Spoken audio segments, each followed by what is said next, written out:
नमस्कार, news editor Abid Warsi के साथ आप देख रहे हैं न्यूज शेर Hindustan. Agra Fatehabad community health officer और एएनएम में हुए विवाद के बाद सीएचओ पर कार्यवाही न होने के विरोध में एएनएम ने दिया सामुदायिक स्वास्थ्य केंद्र पर धरना प्रदर्शन के दौरान एक एएनएम की बिगड़ी हालत, अधीक्षक को सौंपा ज्ञापन, सीएचओ को हटाने की मांग। फतेहाबाद मंगलवार को हुए समन्वय बैठक के दौरान कम्युनिटी हेल्थ ऑफिसर और एएनएम स्वास्थ्य कर्मियों के बीच में हुए विवाद के बाद कम्युनिटी हेल्थ ऑफिसर पर कार्यवाही न होने के विरोध में बुधवार को कड़ी संख्या में एएनएम और आशा कार्यकर्तियों ने सामुदायिक स्वास्थ्य केंद्र पर धरना दिया तथा 2 कम्युनिटी हेल्थ ऑफिसर को हटाने की मांग की और इसको लेकर ज्ञापन अधीक्षक डॉक्टर प्रमोद कुशवाहा को सौंपा। प्राप्त जानकारी के अनुसार सामुदायिक स्वास्थ्य केंद्र फतेहाबाद पर मंगलवार को दोपहर बाद अधीक्षक डॉक्टर प्रमोद कुशवाहा की मौजूदगी में ग्रामीण क्षेत्र में स्वास्थ्य सेवाओं को बेहतर बनाने के लिए तथा एएनएम और सीएचओ एक सामान्य बैठक का आयोजन किया गया। इस दौरान एक एएनएम द्वारा सीएचओ पर काम को लेकर उत्पीड़न करने का आरोप लगाया। इसके बाद दोनों पक्ष में हॉट टॉक होने लगी। इसी मामले में गाली गलौज भी हुई। अधीक्षक डॉक्टर प्रमोद कुशवाहा के मुताबिक दोनों पक्षों को समझाया गया, परंतु इसके बाद भी कुछ एएनएम द्वारा थाना फतेहाबाद में 2 सीएचओ के खिलाफ गाली गलौज, मारपीट एवं फील्ड में काम न करने देने की धमकी दी।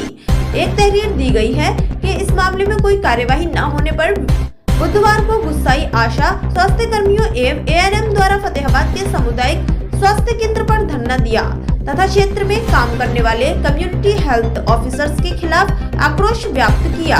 इस दौरान जमीन पर बैठी एएनएम एवं अन्य स्वास्थ्य कर्मियों को देखकर अधीक्षक डॉक्टर प्रमोद कुशवाहा भी जमीन पर बैठकर काम करने लगे। इस दौरान विभिन्न मुद्दों पर एएनएम और तथा अधीक्षक के बीच वार्ता हुई।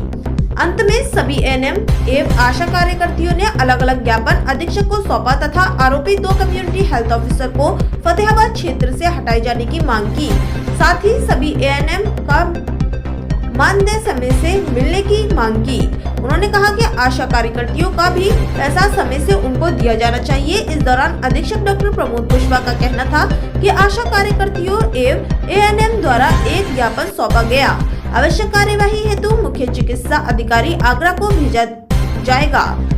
आगरा के फतेहाबाद से संवाददाता सुशील कुमार गुप्ता की रिपोर्ट। मेरा नाम रीना शर्मा एएनएम है। मैं यहाँ 11 साल से कार्यरत हूँ।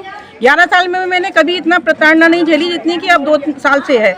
वो इतना है 2 साल से न तो हमारा टीवीआई आया, न हमारा साफ सफाई का पैसा दे रहे हैं और न ही हमें सामान उपलब्ध किया जा रहा है। हम सैलरी से सामान लेते हैं, उससे हम गर्भवती महिलाओं की जांच करते हैं। वो जांच में जो चिन्हित गर्भवती महिलाएं होती हैं उनका भी कोई सर्टिफिकेट हमारे पास नहीं आया है और हमें प्रताड़ित किया जाता है कि 50% दीजिए। हम नहीं दे, हम इसकी वजह से मांगता है 2 सीएचओ ने मांगा है। उन 2 सीएचओ की वजह से ही हम लोग प्रताड़ित थे। इसमें एमवाईसी का पूरा सहयोग है उनको। पता नहीं क्यों कर रहे हैं इतना भेदभाव महिलाओं के साथ। कल तो गाली गलौज हुई, धक्का मुक्की भी दिए गए। भाई कई लोगों को मुझसे तो बिल्कुल बाहर निकाल दिया कि आप सीएससी से बाहर जाइए, आपको आने का यहाँ राइट नहीं है। आप बताइए, हम सीएससी के हैं, अगर हमें कोई चीज़ नहीं मिलेगी तो हम सर से बात करेंगे। हमने लिखित में सर से परमिशन ली, कल बैठक की। हम बैठक में आए जबकि उन लोगों का सारे सीएचओ का निकल चुका। कोई सीएचओ बदतमीजी नहीं करता, 2 ही लोग कर रहे हैं, उमेश और मुकेश। खुलेआम धमकी देखेगा। इसका मेरे पास वीडियो भी है कि आप पैसे डाल के दिखाइए, यहीं जिंदा काट देंगे। और हाँ, फील्ड में जाएंगे तो जान से भी मर सकती हैं, आपका एक्सीडेंट भी हो सकता है। कृपया करके सबसे निवेदन है कि हमारी सुरक्षा की जाए। हम बहना कैसे काम करेंगे फील्ड में, कैसे महिलाओं को और कैसे हम उनका जांच कर पाएंगे, कैसे टीकाकरण कर पाएंगे। भयभीत हैं सारी महिलाएं, इसीलिए यहाँ एकत्रित है। सर, सबसे बड़ी प्रॉब्लम ये है कि कल हमको ना धमकी दी गई कि अब तुम फील्ड में काम करके दिखाइए। कौन दे रहा है? वो सीएचओ उमेश और मुकेश ने दिए और उसमें सर का सहयोग था और सर ने हमारे पक्ष में कोई बात नहीं करी है। तो प्लीज़ बस इसीलिए हमें ये सब करना पड़ा कि आज हम वर्क नहीं कर रहे और यहाँ सीएससी पर इकट्ठे हुए हैं। और कुछ पैसे हैं हमारे जो इंटेंसिव वगैरह होता है वो हमें नहीं दिया जा रहा है और दिया भी जाएगा तो ये कहकर कि 50% कमीशन दीजिए। सर, हम पिछले 2 साल से नहीं मिला है हमें। कोशिश करके आप प्लीज़ ये करवाइए कि कुछ हो सके इसमें।